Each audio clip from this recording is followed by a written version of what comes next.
Hi everyone, it's Nurse Amy here. I just wanted to jump on really quickly, and just give a little disclaimer. We're still trying to get the hang of our microphone situation, and unfortunately, our microphones aren't best. So please excuse the little crackles that you might hear, or I know at the start you can kind of hear a shift between when we actually realize the recording box for the mic, like the mixer box wasn't actually turned on. Not saying any names, but Michael and I were not on the mixer that day. So that's someone's fault who we won't name names. I unfortunately also have a bit of a chest infection in this recording and sort of sound like I'm dying every now and then. So please just excuse that. But I hope you guys enjoy our episode with Dr. Mike. Please, if you enjoy, make sure to give it a like, share it with your friends, follow us on TikTok for more educational content and giggles, all round giggles. And yeah, hope you enjoy the episode. Okay, bye.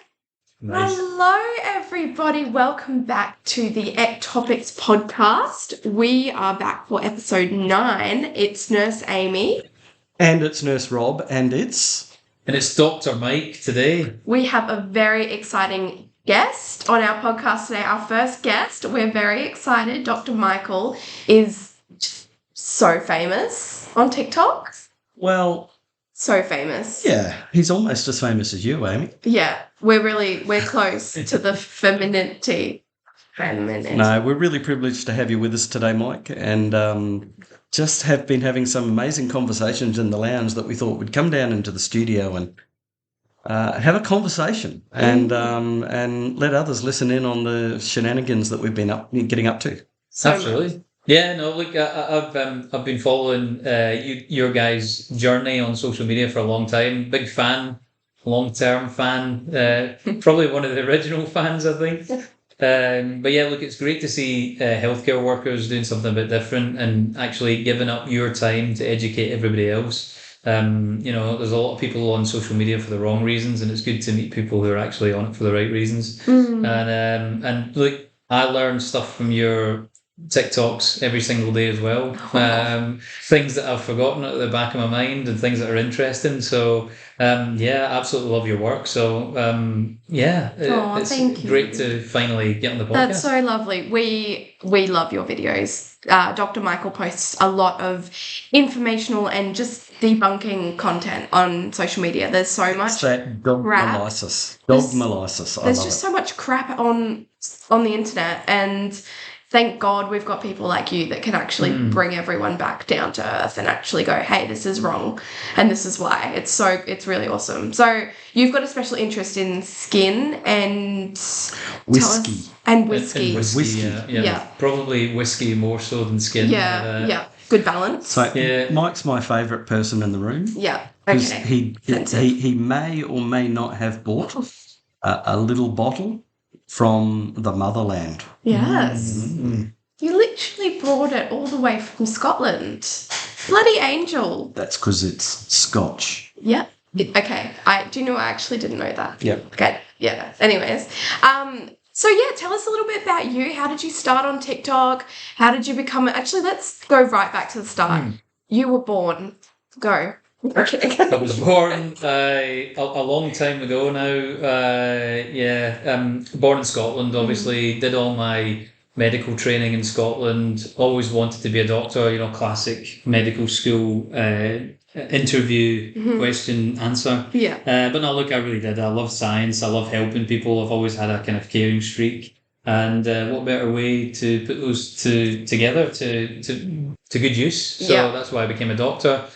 What I think once I mentioned being a doctor to my mum, she was like, there's nothing else you're doing anyway. So I think I was kind of down that road already. Yeah. But yeah, look, I found university really, really difficult. I don't think enough people talk about how difficult it actually is. Yeah, absolutely. I definitely wasn't one of those talented people at school who could just read something and get an A for an exam. I had to really work at it.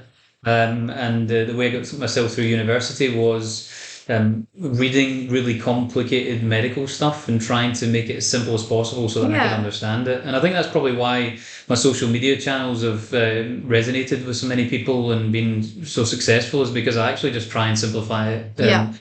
Because that's what I had to do to get through medical school. What makes sense to you. So I graduated in 2009.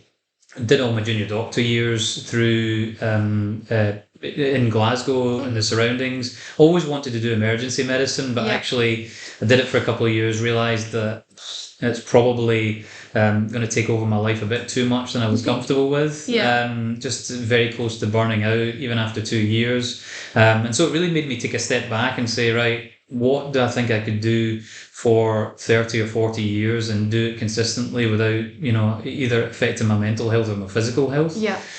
So I actually decided, for whatever reason, that I thought I was going to be an orthopedic surgeon. Wow. And so I did that for about 6 months and then realised that I didn't want to be an orthopedic surgeon. Oh my God. It was more kind of, look, some people love being a surgeon, but I just love talking to people and actually getting to know people. So the surgery didn't interest me at all. I really liked the clinics though, so I liked doing like shoulder and knee clinics and joint clinics where we would do, actually get to talk to people and do some injections and things like that. So I actually thought that my career would go in a way of me doing becoming a GP, but also having a special interest in sports medicine. Yeah, cool. So I did my GP training, and while I was doing that, I did a sports medicine master's at the same time.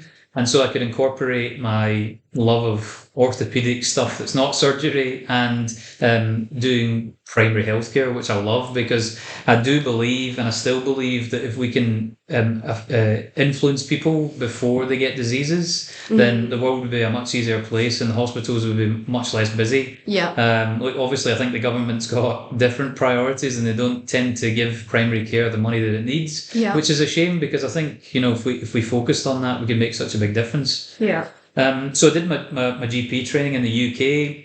Very underfunded, very, very difficult job. You get criticism from the media, criticism from other healthcare workers that it's a very easy job.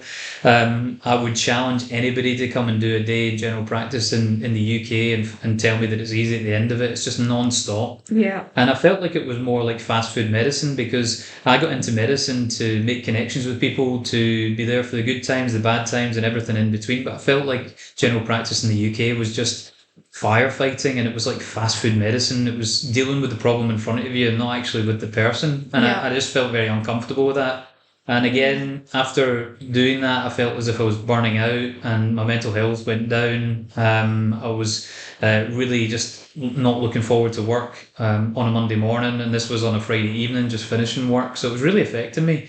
And so I actually got to the point, I'd been like 6 years of doing medicine at that time, and I thought, I'm either going to have to change careers completely and do something completely different, or I'm going to go to a different healthcare model and see if anything's better over there. So I ended up moving to London, actually, of all places. My partner got a job in London, so I moved down. I thought it would be better. I actually thought it would be warmer in London than it was in Scotland, but it turns out maybe a couple of degrees in the summer, but it was just as cold in the winter time and just as dark. So I did that for a year, and then that really just cemented my decision that I was like, I cannot work in the NHS, because I think the thing with healthcare workers is we're all people pleasers and we all want to do the best, even if we're in really hard conditions. But the problem with that is that if you push yourself to your limit non-stop, then you can only do that for so long, and it eventually starts to take its toll, which it did. So I remember just looking on the computer and saying, right, where could I go in the world to give myself a break from the NHS? And Australia popped up and all these job advertisements. And my sister, who's younger than me, but she's a doctor as well, she'd come out to Australia maybe a couple of years before, like just after she'd finished her junior doctor years. And she said to me, look, why don't you go over, try it for a year or two, see if it's any different before you completely give up on medicine altogether. Because that was my kind of worst case scenario. So basically I had a map of Australia, put my finger on Melbourne. I said, I'm going to go there. And we moved about 6 months later. I turned up in Melbourne, worked in a GP clinic there, but still doing a lot of sports medicine stuff as well, which was really fun.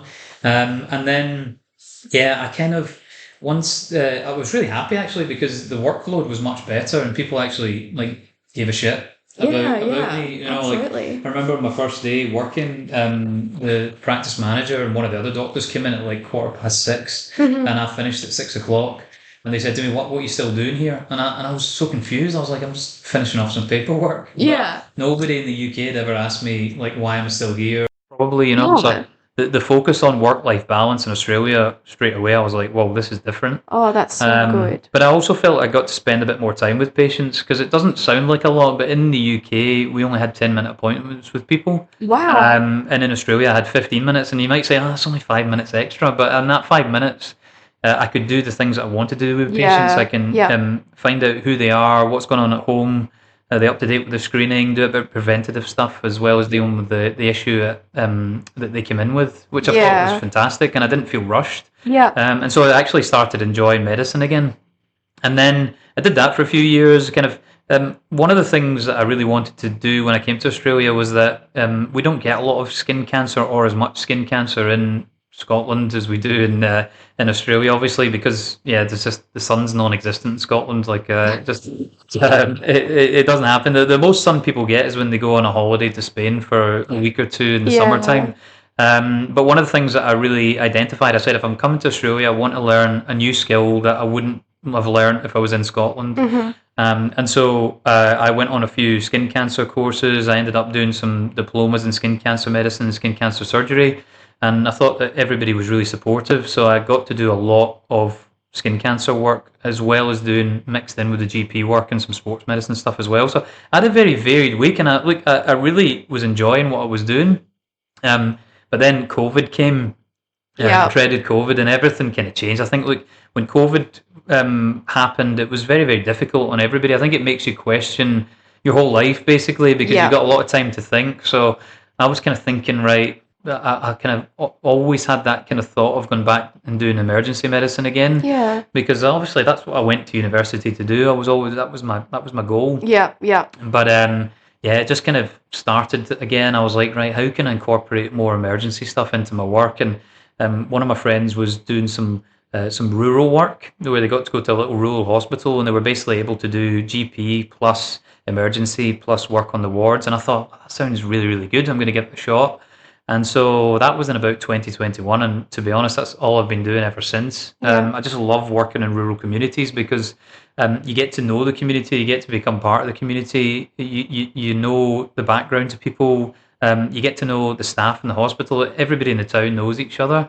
And I just love that because people are so, they appreciate what you do for them. And I feel like in rural hospitals, I get to use the skills that I learned at medical school and not just put everybody through a CT scanner or not just send everybody for blood tests, which is quite a nice feeling because we have the luxury in rural hospitals to admit people and use time as a diagnostic, So if things are getting better, then we know we're doing the right treatment. If things are not getting better, then we phone the helicopter and get them out of there or transfer them out. So it's just a really, really nice way to work. And I think when I'm working like that, I feel like I'm making so much more of a difference than working in a big busy emergency department where everybody's getting rushed through. You either you're discharging people without actually speaking to them for very long. And I think it's kind of impersonal medicine.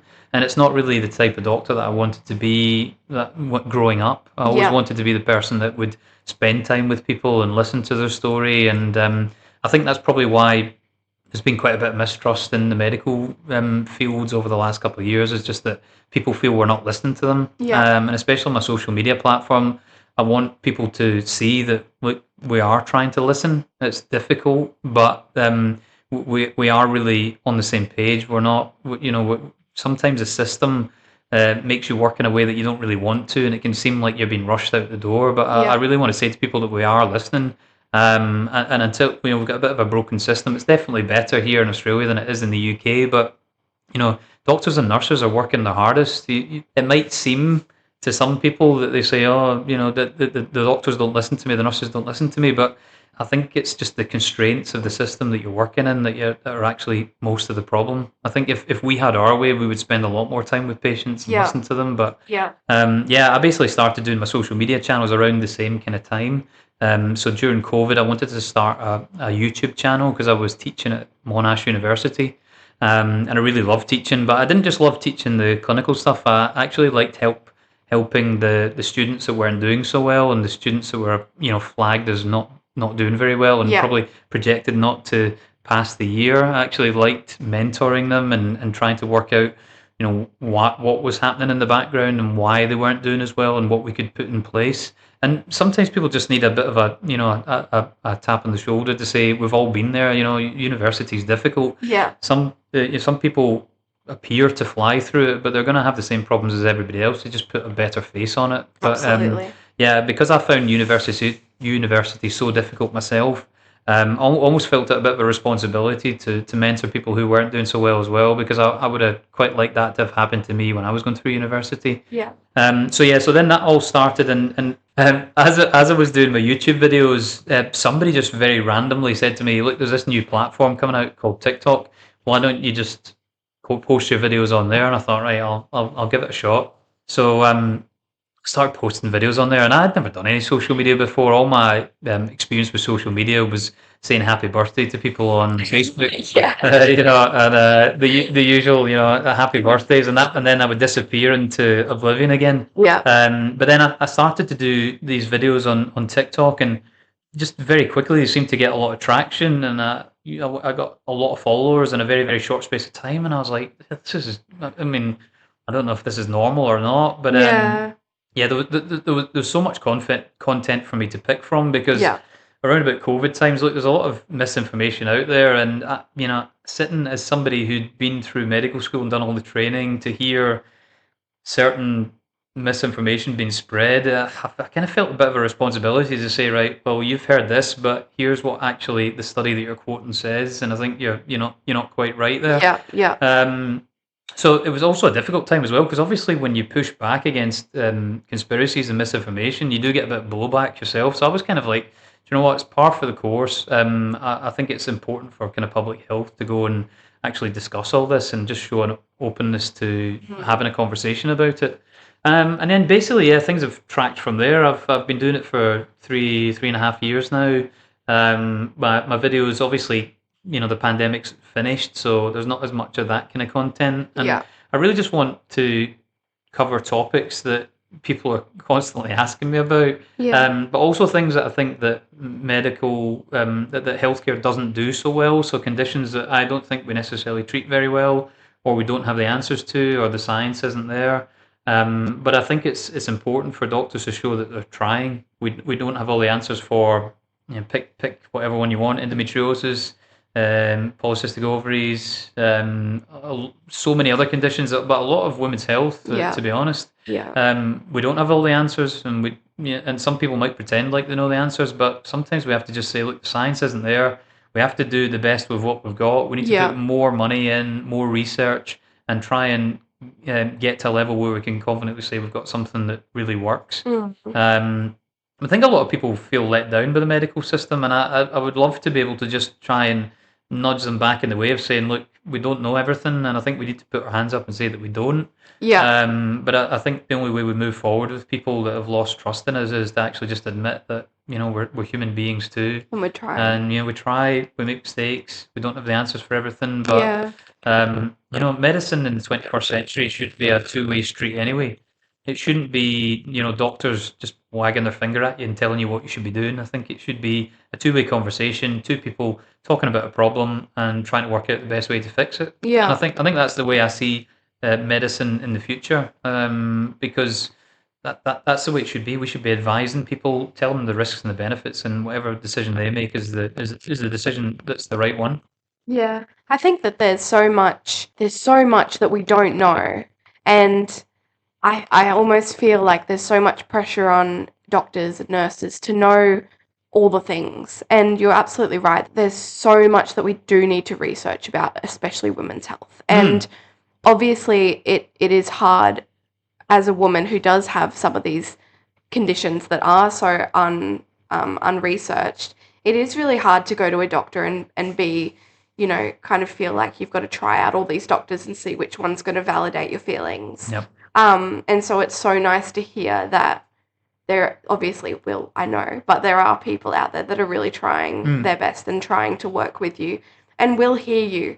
I think there's so much difference between actually being heard and just like talking at someone. Yep. And a lot of the time in those busy GP situations, there isn't the time to sit there and chat about all your symptoms or chat about all these little clues that could come up. Yeah. And so, I really love when you say, you love where you're at now because you feel like you can actually get to know people and you can really understand the ins and outs of them as a person and, not just as a walking medical condition. No, absolutely. Really awesome. Look, I completely agree. It's just so somebody comes in with a medical condition and we treat them. Well, we try and treat the medical condition, but we don't actually ask or find out anymore. Like, how is this affecting? We get taught medical school. You're supposed to say, right, how is this affecting your life? But those are the questions that are cut out if you've not got enough time. So, like, you've got this abdominal pain that you've had for 18 months. We've done investigations. There's nothing really on the investigations that we can find that's causing it. But if you don't ask what's going on in the background, then you might not find other clues as to that might be helping you. So, like, I've had to take weeks off of work because of the pain. My boss has put me under pressure. So if you don't listen, you don't ask those things, then people don't feel as if they're being truly listened to. So I'm really a big believer in treating the whole person and find out a bit about somebody, because unless you do that, you don't really build a connection with somebody, and then down the line they're not going to feel confident enough to come back and see you because you hadn't built a connection. Being dismissive. Well, exactly. And look, and especially with women's health recently, like I put a video out on TikTok a few weeks ago just because I work in a rural town now and there's no female GPs. So before, like, what would naturally happen is if you're a male GP, then all the women's health will gravitate towards the female GPs, which is always going to happen, isn't it? So I really never had to think about women's health, to be honest. And that's not because I wasn't interested in it. It was just because I wasn't seeing it that often. And if I did get women coming in, I would be able to do a pretty decent job, but I'm by no means an expert at doing it.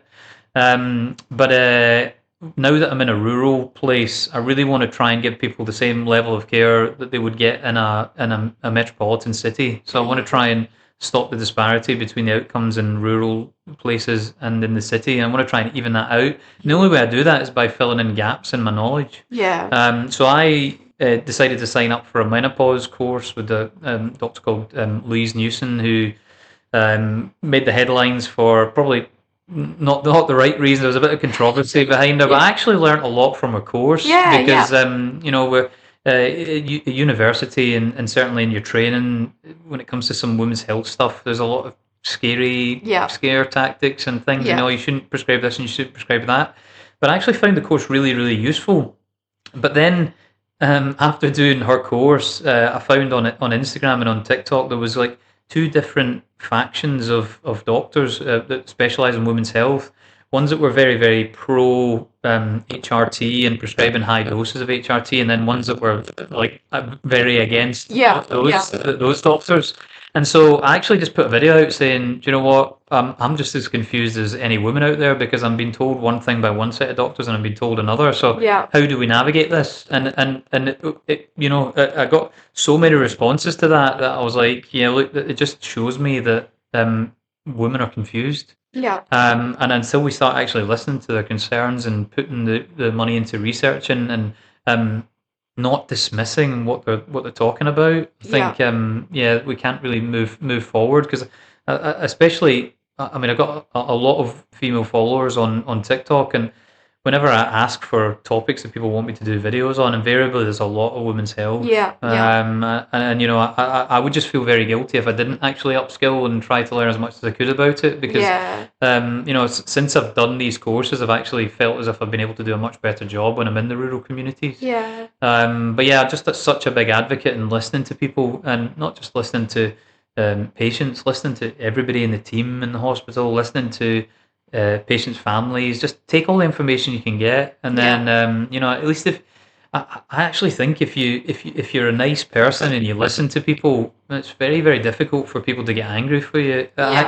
Even if it does go south, like I'm not saying that's a reason to be a bad doctor or a bad nurse, but like being nice to people doesn't cost anything. No, that's so true. And I think it just like as a profession and as doctors and nurses, we need to move with the times and just be humans before we're a doctor or we're a nurse. Yeah. No, I really love that. I think that's super important. I think admitting that you don't know the answers. Yeah. And I think, you're absolutely right, Rob. I think my life became a whole lot easier as a doctor with the first time that I said, I don't know. Yeah. And I think it's a very taboo thing to say, especially in med school. It's like, you get consultants will grill you on a ward round until you don't know an answer. So they'll say, right, give me 10 causes of pancreatitis, and you'll get 9 of them, and you'll forget the last one, and you feel like you've been a failure. So I think it's drilled into people at med school from a very, very young age that you like saying I don't know is not an answer. Yeah. But again, more and more, I think it makes your job a whole lot easier when you say, look, I don't know the answer to this right now, but let me go and do some reading. Let's do some investigations, and we'll try and get to the bottom of it. Mm-hmm. But like that. I would want to go and see a doctor that said, I don't know the answer to this, but I'll find out, as opposed to saying to somebody, oh, there's nothing wrong with you, or it's this, go and take that, and without actually listening to me. So I think, there's a great point that Rob said there, but certainly my life was a whole lot easier once I said, I don't know. And I think the first time I said it, I was like waiting for the patient to be like, what do you mean you don't know, you're the doctor? But I think it was received quite well, because again, if you put in the work and you listen to somebody, then when you say that, it's just honest, isn't it? Yeah, absolutely. But I think medical gaslighting has been a thing over the years. We have to put our hands up and say that it has been, but we can't do anything about the past, but we can certainly change the future. Do you struggle at all with that pressure of feeling like you need to know stuff all the time? I do, but the way that I deal with it now is a lot differently. So if I don't know the answer, then I know who to phone to find out the answer. You see what I mean? Yeah, absolutely. Phone Dad. Yeah. But no, look, because I work in a rural hospital, so if I see something like, I might see an obstetrics case, and I don't see many obstetric cases, so obviously it's natural to be nervous with that kind of thing. Yeah. Obviously, the way you treat any sick patient is you do the very basic things first of all. So you go through your ABCDs and all that kind of stuff. But if I have no idea what's going on, I'll be straight on the phone to the obstetrics guys and saying, look, here's the story. Give them a full history. I've examined them. This is what I found. What do you want me to do? Yeah. Like, I think knowing your limitations and realizing when you need to get help is just, the sooner you realize that it's not a big deal to ask for help. It's just about being safe, like, isn't it? the amount of times I would phone down to Toowoomba Hospital and say, could I just run this past you? I've got somebody in that I've done X, Y, and Z on. They're looking a bit better, but I'm just not sure. Is there anything I should be doing? And they'd be like, no, it sounds like it sounds like you've done everything we'd be thinking about, but it gives a phone back if anything changes. Yeah. Or things like, overdoses where people have had, they've taken lots of tablets of different varieties. I'll be straight on the phone to Poisons and say, they've taken 20 Panadol, they've taken 40 Nurofen, they've taken this, and it's at that time. What do I need to do? Because, like I said, nobody knows the answer to everything. You're not a walking encyclopedia. Maybe Rob probably is as close as it comes to that. But look, we're not robots. We're human beings. You the stuff that you know is the stuff that's you're using every day, and then we'll run across cases where you won't know. But I would always say to people, ask for help early. If you're a new nurse or a new doctor, there's no shame in doing it. We've all done it. I still do it every day. I think to the point where people get fed up. Like I'll see people in GP clinic and be like, hold on, I'm just going to phone the urologist and ask about this PSA, and I'll phone and bother them and say, do you mind if I ask you a question about it? And nobody minds. Yeah. It only takes 30 seconds. I've got this guy with a PSA of 10 that's jumped up. Is that somebody you'd want me to go for an MRI scan, or do you want to see them in clinic? And Yeah. it's a quick thing, but Yeah. I know the answer there and then. But yeah, picking honestly it makes your life a whole lot easier when you realize that you don't know everything, and you realize that actually people are more than happy to help. Yeah. And I think the quicker that people learn that lesson, the whole medicine and nursing gets a whole lot easier. Yeah, I know that, sorry, I know you're about to say something. I was just going to say, I know that pre-shift anxiety is something that is kind of becoming more talked about in especially the nursing community, is what I've seen. And I think it's fantastic. I think we should really be talking about pre-shift anxiety and helping each other and kind of leaning on our colleagues when times are tough. Do you ever struggle with pre-shift anxiety? And if so, how do you deal with that? Yeah, I do, and I have done a lot in the past, more so when I worked in the NHS. So I kept my registration in the UK for some reason. When you work for the NHS, you feel like a kind of obligation, or you feel somehow responsible for going back and helping out if you ever can. So I was going back for a couple of months after COVID because obviously we couldn't travel back to the UK, so I hadn't seen my family in a while, and I thought I'll go back for 3 months in the summer and I'll work in the emergency departments and I'll see all my old colleagues and I'll it kind of justifies me going back for that length of time because I'm still working. Yeah. But I did that for a couple of years, and then I went back for the third year, and I was sitting in my car and I thought, oh my God, what am I doing here? I'd turn up like 20 minutes early and I'd sit in there until like a minute before my shift, and I'd just be looking out the window, staring into space and thinking, what am I doing here? And I think when a job is doing that to you, you need to certainly reflect on what you're doing and think, what can I do to change this? Because look, jobs, especially when you work in emergency departments, sometimes the departments are crazy, and that happens, and sometimes you do just need to sit in your car after and just go, that was crazy. But if you're turning up to every single shift and you're having the fear before you go in, then burnout is a real thing, and it's a thing that we don't talk about often enough. And even pre-shift anxiety, is that a very early precursor to a sign of burnout? Burnout's such a complex issue. It's not just like, oh, you just need a bit of time off work. That doesn't fix burnout. I think sometimes when you start getting the fear of going into work, you really, in your own time, need to sit and think and go, right, why am I feeling this way? What do I think I could do in the short term to help with this? What do I think I could do in the long term? And who do I need to speak to about it? Because invariably, if it's happening on a regular basis, then you're going to have to change something. And that's not a conversation that we like to have, because again, as healthcare workers, we feel like we need to, everything for the patients and nothing for yourself. But, when you're in that state before you go in, are you really going to do your best work? Yeah. If you're absolutely terrified of going in. Like, I remember finishing a shift on a Friday night and not looking to go and thinking about work on the Monday morning. And that's just awful, because you can't ever enjoy your downtime over the weekends if you're just constantly thinking about going to work on a Monday. Yeah, I find that especially as a new nurse, I really struggle with pre-shift anxiety from the perspective of being new in a department, but also from the perspective of just feeling utterly overwhelmed with everything being so new and learning and overstimulating, and obviously going from a non-overly clinical space in mental health to a really, really clinically focused area.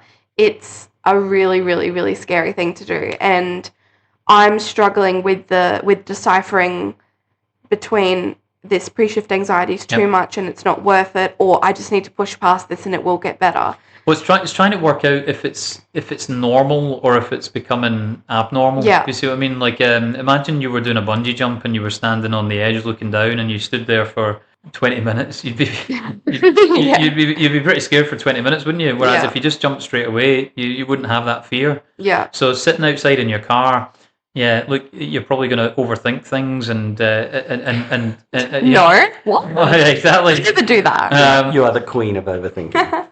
But I guarantee you, though, all the fears that you had before you went into work are probably never as bad as what you expect them to be. Yeah. Like, don't get me wrong, we've all had those days where, like, oh my God, that was the shift from hell. Yeah. But a lot of the time, like, it may well be that you've just got into a bit of a pattern where you're sitting there thinking, and it's just something you're like, right, sitting here is not going to make any difference. I'm just going to go in and get the shift done. Yeah. But it's trying to work out, is it a normal reaction to a really busy job? Which I think most of the time it probably will be, but when it starts to become an abnormal thing, so when you start to get like that, you can't get the thoughts out of your head, or it's affecting your work, or it's affecting you when you're not just about to start your shift, I think that's when you need to look at it and say, is this a sign of something bigger? Is this, is this the sign of an early sign of burnout, or is it something I need to do something about? Yeah. But I think I think it would be fairly normal for a nurse who's just started in a very busy emergency department to sit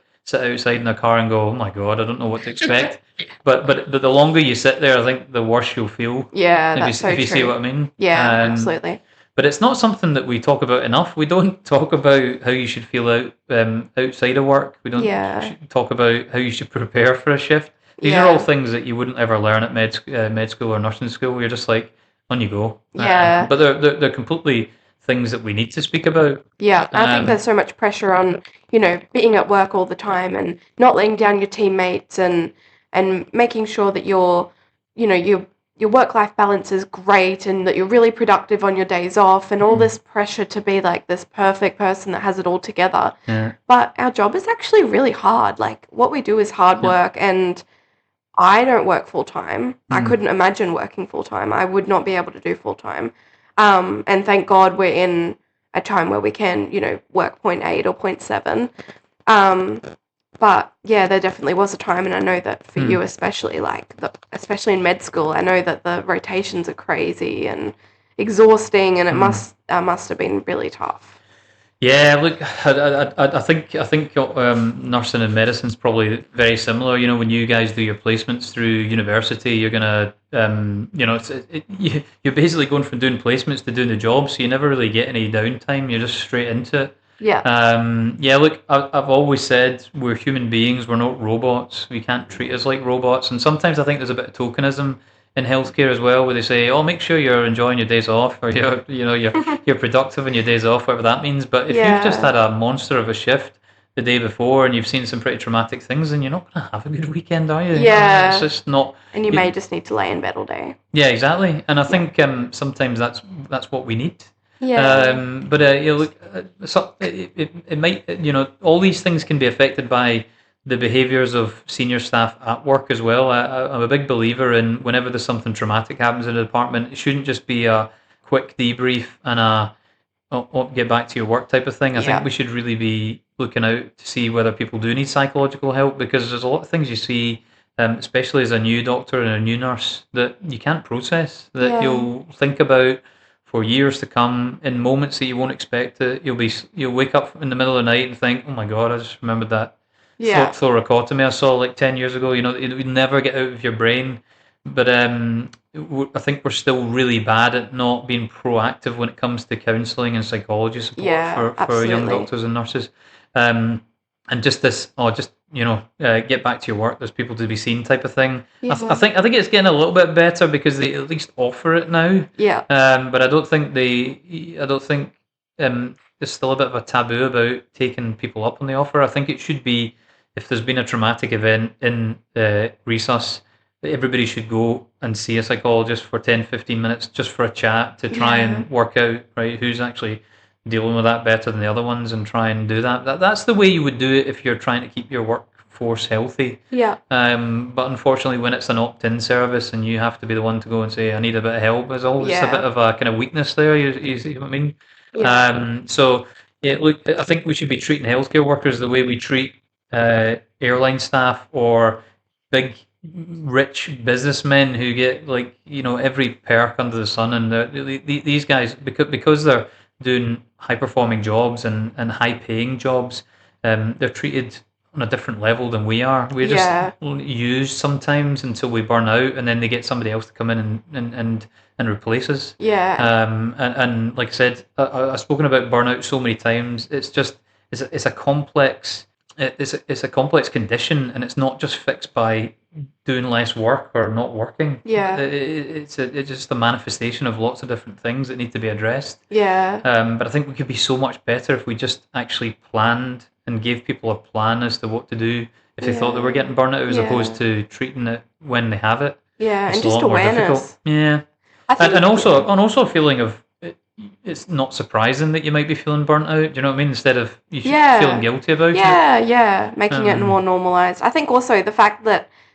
like, it doesn't just have to be this big, traumatic cardiac arrest that we see at work that could tip us over the edge. Like, we see stuff every day that's just not normal. Like, there's stuff that we see every day that people might not see ever in their lifetime.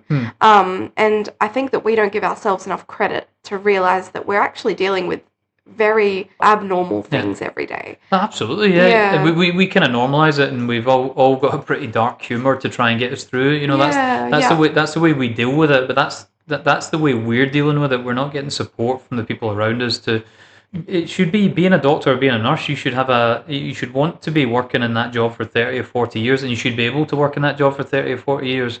But the way we're treating people just now is nobody, very few people are actually going to be able to do that. Yeah. And that's where the problem's coming in, because we're seeing shortages as well, with people burning out, dropping out, doing other careers, because it's just taken too much of a toll on them, and you can't really blame them. Yeah. Like, there's a lot of people that go through medical school and nursing school that don't actually realise what the job is like at the end of it. Yeah. And then when they do it, they're like, oh my God, I can't believe this is my job now. Yeah. It's just overwhelming. Yeah. So I think we need to be honest and upfront with people when they get into medical school and nursing school. And we have to better prepare them, because there's no point giving all these people all this knowledge, because the knowledge doesn't help you do the job. Like, it will help you later on down the line when you're a bit more experienced, but you need to know how to do the job and how to deal with people and how to work as a team and how to deal with work situations, more than you need to have all of the knowledge about everything. Yeah, because that will come as well. Like, Absolutely. I don't remember anything I learned in uni. Except I just remember turning up for my first day as a junior doctor, and somebody gave me a page, and that was a surgical on-call page, and I got called to a guy in the emergency department that had put something up his bum that he couldn't get out, and I thought, I've just learnt about all these complicated medical things in my finals, and I thought I knew everything, and then I've come in to see a guy, and he's put something up there, and he says he's just rolled over in bed and it's gone. Yeah, of course. And I'm kind of looking at this like, oh my God, this is my job. Yeah. There's not a doctor or a nurse listening to this podcast right now that are going, yep. I know. I remember my first as well. Yeah, and when you say that, it sounds almost like made up. It's like my first patient I ever saw in my surgical ward was a guy that I can't even remember what it was. I just remember the X-ray because it didn't have a flared base. So the thing that I learned from that, as you learn on the job, is you don't do anything like that unless it's got a flared base, or else it'll just get sucked right up. Yeah. Note to self. But yeah, and then so like I went from knowing like a low pressure zone in there that just I think once it's past the internal sphincter, it's kind of It just gets sucked up. Why? Heads north to your brain. Why? Because your brain, I don't know, trying to process it. Yeah, well, I think that the complicated version is spinothalamic tract. This is the anothalamic tract. Wow. No, so it's supposed to be when poo comes down to a certain junction. I think it's a sigmoid junction. Is it at the very end? There's receptors there, so that your bum hole knows that there's poo coming down, so it kind of relaxes the internal sphincter. But I don't think you can relax it from the other way. I've never heard a Scottish person say bum hole. Bum hole, and I was trying to say. I was going to say asshole. I enjoyed that. Thank you. There you go. Let's move on swiftly to skin. You love skin. Yep. Tell me all about your skin stuff. Specifically, I love doing skin cancer medicine because when I moved to Australia, I thought, right, I want to do something completely different, get a new skill that I wouldn't have got in the UK. So and there's just you guys have got so much. Yeah. So even when I was in Melbourne, I was seeing so much skin cancer, not just skin cancers, but the precancerous skin changes. And obviously melanomas as well, which was I think the dermatology clinics in Scotland, I think they would see a melanoma maybe, I don't want to butcher this, I'd say maybe twice a year. Wow. Yeah, for one of the clinics in Glasgow, maybe. I'm just guessing, but I was seeing a couple a week. And that's just melanomas. I was seeing a lot more of the squamous cell and basal cell skin cancers. But I've got a question. Yeah. We were talking about melanoma earlier, Mm. and Bob Marley, who died from melanoma, came up. Yep. And you dropped a bombshell on me, something I did not know, and that is that his melanoma was unrelated to sun. Yeah. It's called an acral melanoma, and it's completely genetic. So it tends to happen on palms of the hands, the soles of the feet, the nails, and it's the most common melanoma in people with darker skin. That's so interesting. Does that include Australian, Aboriginal, and Torres Strait Islanders? Yeah, it would do. Yep. Wow. So I think again I tried to do some education on my TikToks about that as well, because there's a myth out there that black people can't get melanomas, and the problem is that when they get a melanoma, they do worse with it because they don't think they can get it in the first place because of all the myths about not being able to do that. So, but yeah, by the time they actually go and get it checked, it tends to spread more because there's just no awareness about it. Wow. And the sad thing about Bob Marley was because he was Rastafarian, and the part of that religion is that you don't cut any of your body parts off. He had it, I think, on his little toe, and if he'd had it amputated, he would have probably lived a normal life. That's crazy. But they ended up doing some kind of weird kind of local resection on it, and it spread, and he passed away. I think he was only 30. Yeah. Really sad. But yeah, look, I find skin cancer fascinating. Yeah. Because, well, first of all, I like it because when I'm doing the skin checks, there comes a point, and I've never really felt this in medicine before. When you're looking at moles all day, every day, or certainly I was doing it for a couple of days a week and doing some other stuff for the rest of the week, you're taught an algorithm to look for asymmetry, look at the borders, it's A, B, C, D, yeah. But after a while, you've looked at so many that you don't even think about that anymore, and you just look at something and your brain says, that's a melanoma, or that's not. Yeah, and I can't quite describe it. It's just a very strange feeling. But it becomes a problem now when I'm trying to teach people about it, because I'm like, I actually don't think about these things anymore. It's a really cognitive phenomenon that you see with pattern recognition. You think about when we first started to read our written language. Yeah. You didn't think of the sounds. Well, you first started thinking of the sounds the letters make. Now you just look at a word, or even just look at a sentence, and you immediately know what it means without sounding it out. It's just a pattern recognition, right? Absolutely. Yeah. So you like the job immediately becomes a lot easier because like you're not even thinking anymore. It's like an autopilot type of thing, which is quite cool. But I also like doing the skin cancer surgery. So I used to do a lot of not so much grafts, but something called a skin flap, which basically means that if there's a big skin cancer and you can't just close it together like you would do with a normal stitch because the skin's too tight, then you could make some little funny incisions around where you've cut and move the skin around from the skin around there, and basically they would get a funny shaped scar, but it wouldn't be under any tension. Yeah. And you can take big things off without leaving huge marks. Yeah, I think you teach that in your suturing course, don't you? The skin flap? Not as advanced as Mike's. Yeah. But it's really good fun as well, because like those things take about probably take about 45 minutes to an hour to do, and so all you're doing is thinking about that, and it almost feels like a bit of therapy, to be honest, because you're not thinking about anything else except for cutting this and undermining it. And so undermining, for anybody listening that doesn't know, is basically where you take the skin and you put your scalpel underneath and you kind of disconnect it a little bit from the fat underneath, so that you can pull it together, and so it really just comes together really nicely, and it'd be really satisfying. Because you can imagine you had a big skin cancer and we cut it out and you tried to close that. Yeah.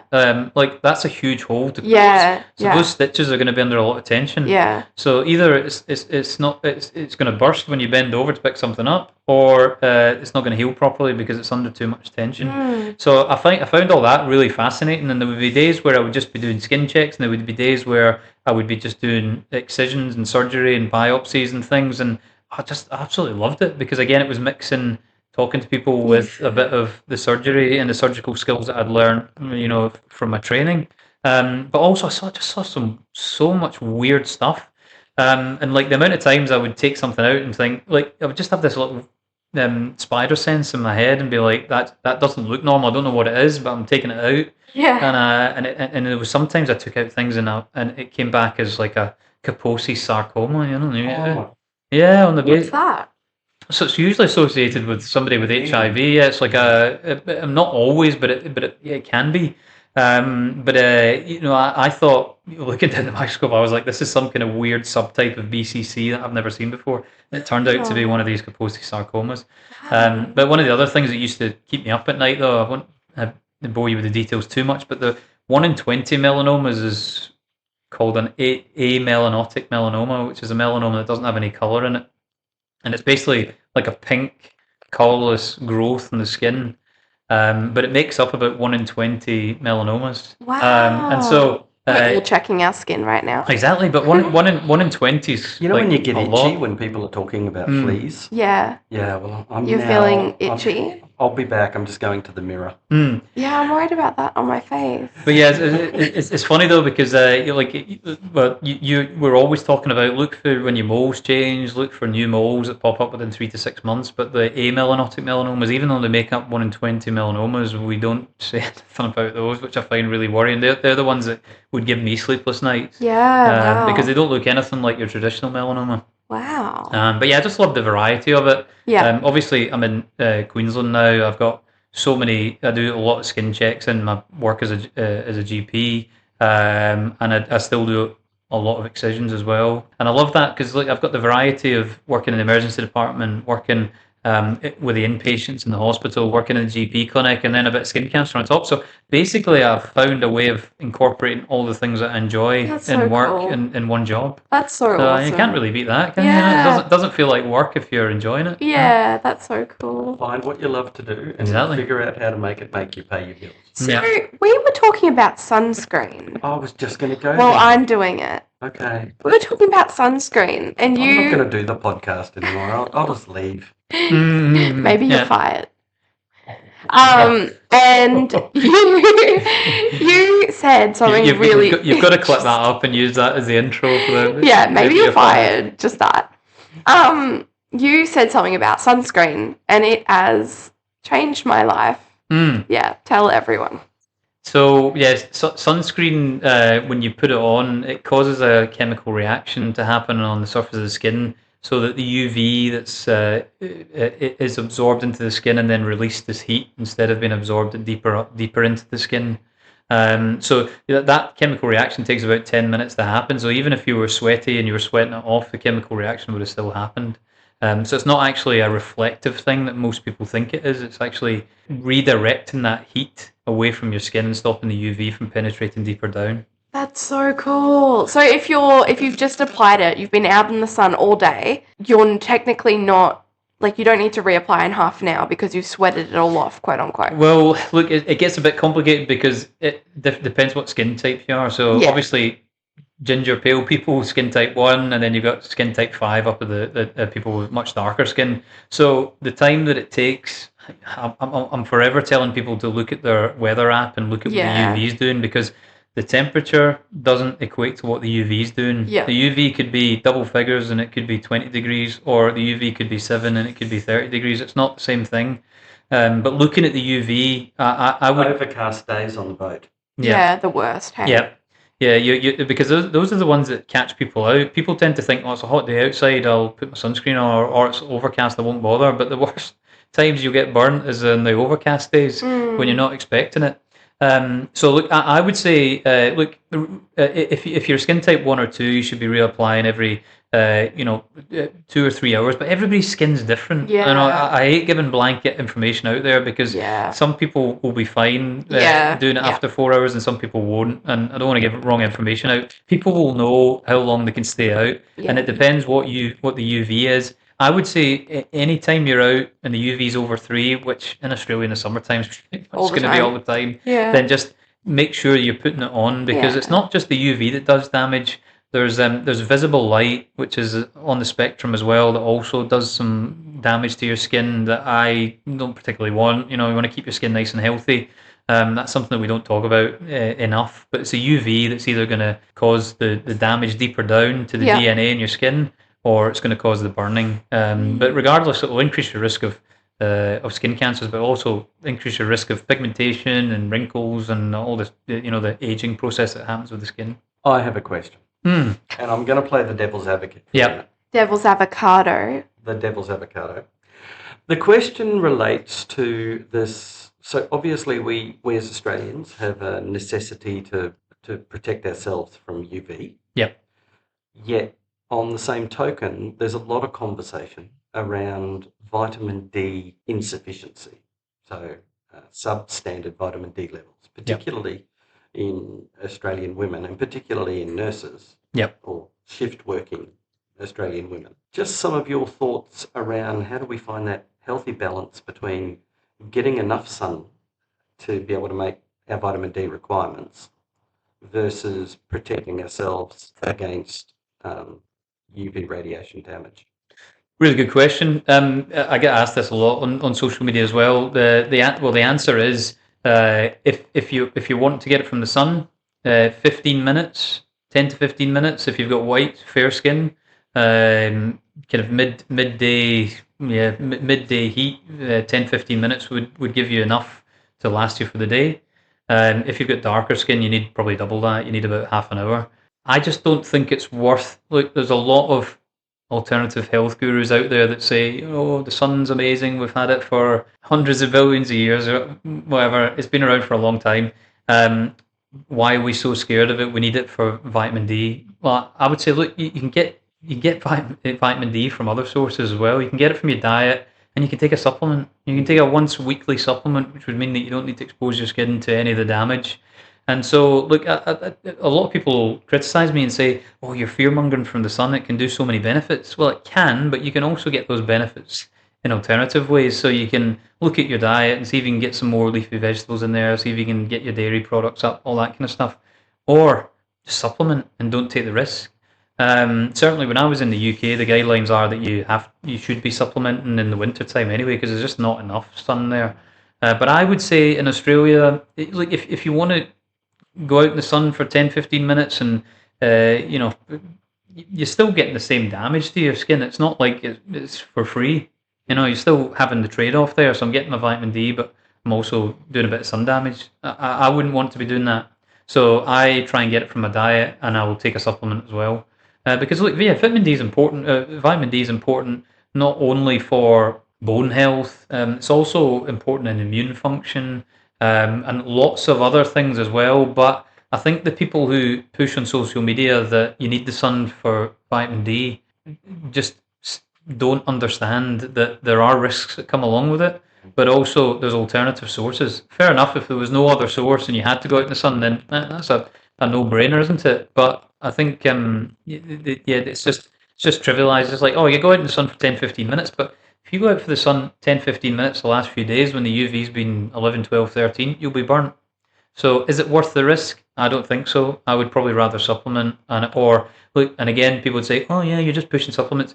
Well, get it from your diet, because you can get enough from your diet if you're looking to supplement in that way. I think as somebody that loves to debunk a lot of that social media hokum, and you're on the same page as I am with this, it's important to recognise, Mike, that if somebody is flogging a supplement, and then at the end of their spiel, they show you a website where you can go and get said supplement, it's probably not worth the ears that you just used to listen. Absolutely. One thing just before I address that I forgot to say is that, and this is a really important point that I forgot to say when we were talking about the vitamin D in the sun. Sunscreen doesn't affect your absorption of vitamin D. So they've done studies on it, and there's no effect on, or significant effect on, wearing sunscreen and getting enough vitamin D from the sun. Say that again for the people at the back. Yeah, that didn't hear it. So they've done the studies to look at whether or not your vitamin D production is lessened if you're wearing sunscreen, and it is not significant, or to a significant level, it's not reduced. So wear your sunscreen, you'll still absorb and you'll still get your vitamin D from the sun. There's a lot of scare tactics out there that say that the sunscreens block that, but that's been debunked, and it's just not an issue. So if you are going to go out and you're going to get your 10-15 minutes of sun in the middle of the day, you should still be wearing your sunscreen, and you will still get enough vitamin D. Yeah, love it. But yeah, just to go back to your point there, Rob, look, it's funny how the people who are coming up, the people that are talking about these problems always seem to have the solution. and it always seems to come in the form of a supplement or a course or something. The unfortunate thing is there's a lot of people out there who are not medically educated, that don't have any idea of how the human body works, and there's a lot of people who have probably been felt fed up with conventional medicine or let down. There's lots of different reasons why people might turn to these, but look, I feel very strongly about these people because there's some vulnerable people out there. The ones I really don't like is the people who have supplements for treating people with cancer. I think that's just the lowest of the low. You're targeting somebody who's in a very vulnerable position, who would do anything to overcome this illness. And I think I get really annoyed, having worked in a cancer hospital, when I see people saying chemotherapy kills people, cancer treatments don't work, take our supplements instead, follow our fasting regimes. And I think these are the lowest of the low people. I just cannot stand that, because look, I'm not completely against alternative medicine. I'll say combine both if that's what you want to do, but don't discard the evidence-based stuff, the stuff that works, the stuff that keeps people alive. Because whether you put some alternative stuff on top of that, I don't really care. But do the things that we know actually make a difference. Yeah, absolutely. And I think it can be so harmful when people take advantage of people in the most awful time of their life. Like, they're going through something that's so traumatic, and obviously they don't want to go through chemotherapy. Who does? Like, it's actually awful. And so, of course, they're going to jump at the opportunity to take a supplement instead of going through chemotherapy.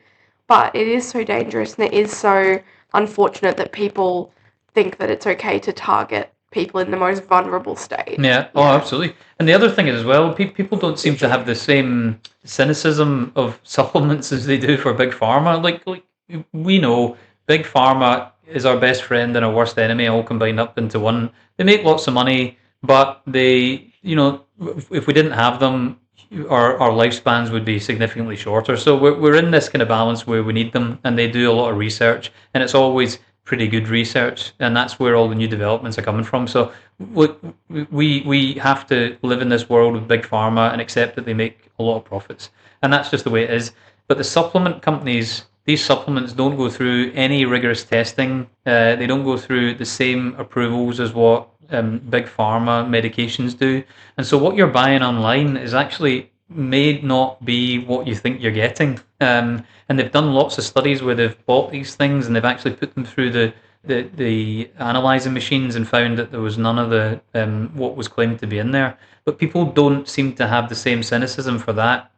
So it's like Big Pharma's bad, but big supplements, yeah, we're fine with that. We just kind of, if you look, be cynical if you want, but be cynical about everything. Don't just, be selective in your bias. Do you have any skincare tips? Skincare tips? What actual skincare do we need to actually be using? Like I know I'm a serum girly, but really, do I need to be a serum girly? Look, I think the best tips I can give you for skin is to keep your routine as simple as possible so that you do it for as long as possible. Yeah. Like I see people all the time on, because I like looking after my skin, and I've got a routine that I follow. It's not complicated. I'll talk through it in a second. But the more things you add, the less chance you've got of actually sticking with it. Yeah. So I would keep it as simple as possible. I would first thing in the morning, I would cleanse your skin, and I'd put on a moisturizer, and then I'd put a sunscreen on top of that. That should be your wow. Do you moisturize your skin? Yeah. You don't even moisturize your skin, Dad. It's, say it again, Mike. It's not a bloke thing, and you are... See, politically incorrect. No, it's not. It is what it is. I mean, you're talking to a 55-year-old man here. Mike's closer to your age than my age. You should get a moisturizer. And Mike understands skin. But there's not a lot of guys my age. No, you're absolutely right, Rob. Even when I started doing skincare, probably about 20 years ago now, like my friends in Glasgow were like, "What are you doing?" Like it was ridiculous, and it still is. Like there's a lot of people. It's definitely catching on, and people are like, "Look at his skin. He looks beautiful. You're glowing, glowing babes." But yeah, morning, keep it very, very simple. In fact, if you cleanse your face and just put a sunscreen on, that would be enough.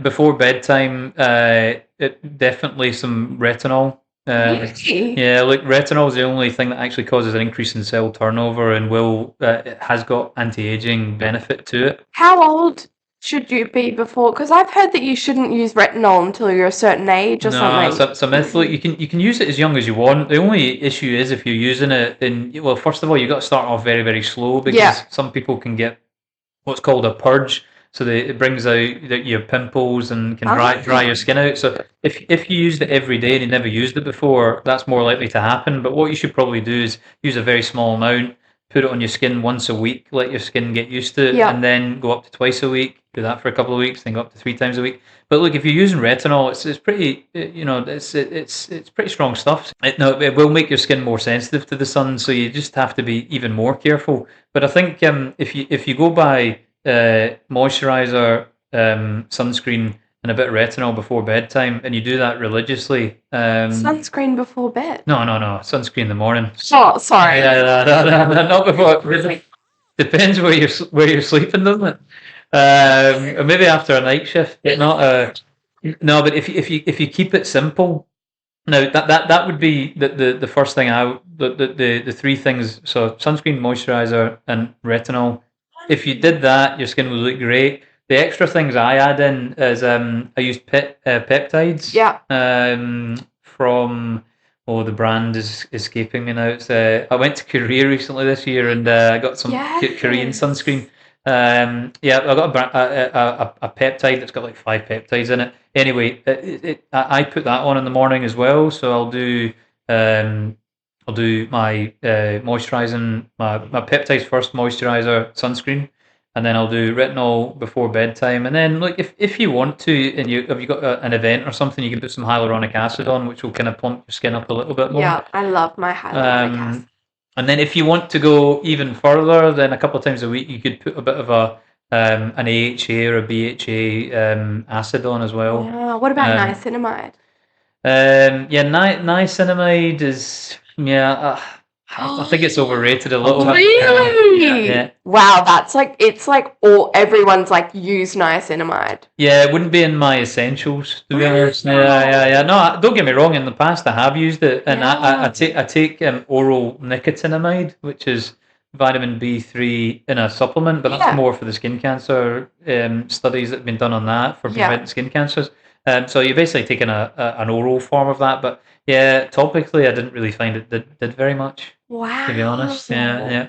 But no, look, I think the right answer about the skincare is do the least amount that is possible for you that you're going to do for forever. Yeah. Don't try and comes to 1st of January, like New Year's resolution, I'm going to do a 10-step skincare, because you're not going to do that. Yeah. Maybe if you're an influencer and you've got plenty of time and you've got endless amounts of time, but look, for your average person, it's just not possible. Do something that's simple, that works for you, that doesn't irritate your skin, and if it does, step it back and just go to the very basics. I love it. Wow.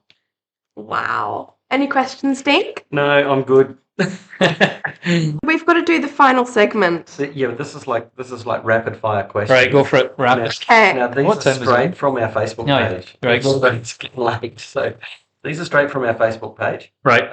So about an hour or two before you came over this afternoon, Amy posted up on the ECT for Health Facebook page. Yep. For if you're a nurse and you have a question for doctors.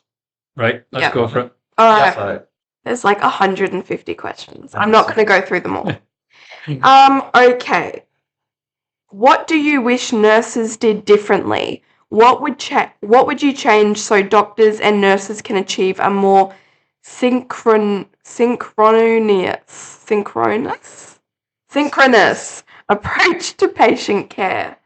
I think the big thing would be listen to each other. I think if we're all working together, we're going to improve patient care. I think mistakes get made when we don't listen to each other, and I think when we kind of don't take somebody's opinion seriously, I think that's when things can go really wrong, because it sometimes becomes people making a point of not listening to somebody, and you can really run into some bad mistakes. But also, look, we should just be we should. We're working together. We should be bouncing ideas off each other. We should be using everybody's experience, because everybody's got strengths in different parts. There's been nurses who have worked in ICU or cardiology or, take your pick. And there'll be doctors who have done other jobs as well. And, unless you ask the questions and you put it out there, you're not going to get the answers. I think, we just need to accept that we're all part of the same team, and we need to work together to get the best outcomes for our patients, which is all that really matters at the end of the day. Love. Okay. Some of these aren't very nice. No, go for it. I don't mind. They're not nice ones. I don't mind. There's a lot of, why do you not write in a legible manner? Look, I don't write illegible notes, because then when somebody reads it and goes, who wrote that? I can say, that wasn't me. That wasn't me. No. I think a lot of the time, actually, for doctors, we just don't really like writing notes, and I like to write them as quick as possible and move on. And I think that's all it comes down to. It's not anything more sinister. There's actually a few people who have asked why are you guys so scared to palliate a patient when no improvements have occurred during the trial of life? Oh, well, no, I'm definitely not afraid Yeah, to palliate no. patients. Look, I think I think that's where the teamwork and the discussion between the team is that if you've got somebody who's elderly, has an ARP, you've spoken to them, you've got a management plan. Let's say they come in with a UTI, you think they've got an infection. Informing everybody, like, well, we think this chap's got a UTI. We're going to give him oral antibiotics for 48 hours. And if we don't feel he's responding or he's getting worse, then we're going to palliate him.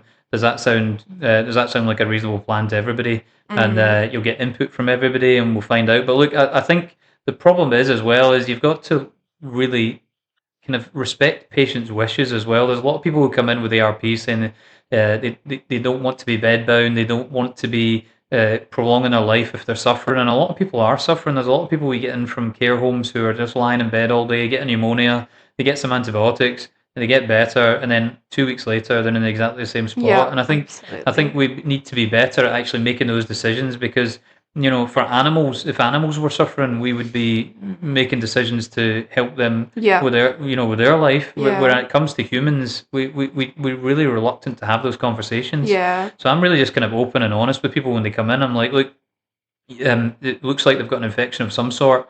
We're going to give them antibiotics for 48 hours and see what happens. But if they don't improve, then I think we're probably just going to keep them comfortable. Yeah. But look, I think it's maybe it's the lack of confidence as a people that haven't got much experience in palliative care. Yeah. But I'm always of the opinion, look, if somebody's palliative care, if you feel like in any way they're in discomfort, then you give them a medication.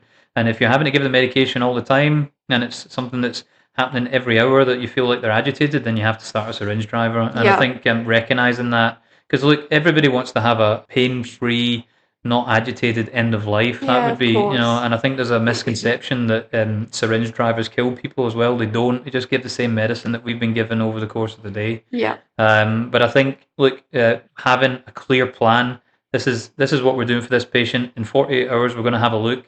And then you revisit it in 48 hours, right? What's happened? Are they any better? No, they're not. They're probably even worse now, right? Okay, we're stopping antibiotics, we're stopping all non-essential medicines, and we're going to keep them comfortable. And then you update the family, because a lot of the time I find the family are actually the hard bit. Yeah, absolutely. I think that's maybe where some unrealistic expectations come in. But I actually think if you take the time and you sit with the family and you say and you explain everything that's happening, then they're a bit better with it. But I can see why maybe people are like, no, I'm just going to treat because the family are pushing for it. Yeah. But I think you just have to sometimes sit back and go, this person's not living a normal life. They've not got a good quality of life.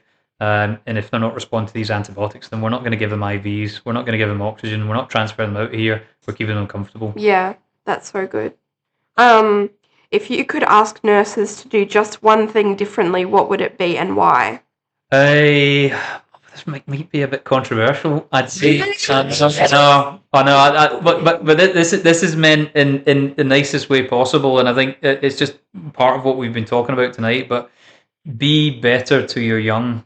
Oh my god, I love that one. Yeah, I think sometimes in nursing there can be, I just from experiences I've had in the past, I think that could be a lot more supportive to the new guys coming through. I think that for everybody. I would say that to doctors. I would say that to radiologists, I would say that to physios, I would say it to everybody. But I think for nurses, it's just don't be so hard on each other because it's a really tough job. And just think back to when you were first starting, how much you didn't know and how much help you needed, and be patient with people. But I would say, look, don't eat your young and be nicer to your young in the nicest way possible. That's not like a diss at nurses. I just think we should be doing that in every profession. That's so nice.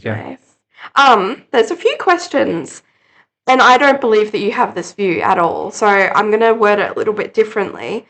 Do you think that as a general overlook of doctors working with nurses, do you think there is a bit of a disrespect that doctors sometimes can have working with nurses? Yeah. And why do you think that is? I think there's a number of reasons for it. So certainly I've never had any issues with nurses before because You're just really nice. I just feel like we're all part of the same team. We're all shooting in the same direction. We're all trying to have the same end goal. But for some reason, I don't know. I think with medicine, it's still a very privileged position, and I think that possibly there's an element of people being pushed into medicine or not going into medicine for the right reasons. I think sometimes when you come out of medical school, you can feel the Dunning-Kruger effect, where you feel like you know absolutely everything and that nobody can question what you think. And so I think that's where a bit of the animosity comes in. If a nurse questions a doctor who thinks they know everything, then it can cause a bit of animosity. But no, look, I've seen it before with doctors that I've worked with that undermine nurses, and I'm like, no, I pull the nurses to the side and say that's not on. Like everybody has cranky days, and we get that, But if it's something that's happening on and on and on, I would be encouraging the nurses to go and speak to the NUM, speak to the hospital manager, and escalate it. I wouldn't leave it. You know what I mean? Like, and I've said that to nurses before that I've worked with. I've said, "Now, look, this is not right. Go and escalate this, or at least have it documented, because nobody should be feeling like they've been disrespected at work." Yeah. Like, don't get me wrong. There's times where you have a really sick patient in resus, or you have an arrest that you have to deal with, or there's been a really stressful day at work, and you can get a bit snarky with each other, and that's fine. But you say, look, that was a shit day, let's move on. But if somebody's been disrespectful over and over again, then I would say escalate it. And it's very difficult to pull these people to the side and say to them, because sometimes that can make things worse. Yeah, of course. So I think you got to be careful with how you're doing it. But look, this is something hopefully next year when we get the kind of healthcare wellness symposium or whatever we're going to call it going. These are things I want to talk about, because again, they're not talked about enough. Yeah. There's no right or wrong answer as to how to deal with that, and I think we should be giving people, well, not a right answer, but here's some suggestions, and at least so you know what direction to go in. But I think when it kind of festers and when it keeps going and going and going, it just creates a horrible atmosphere.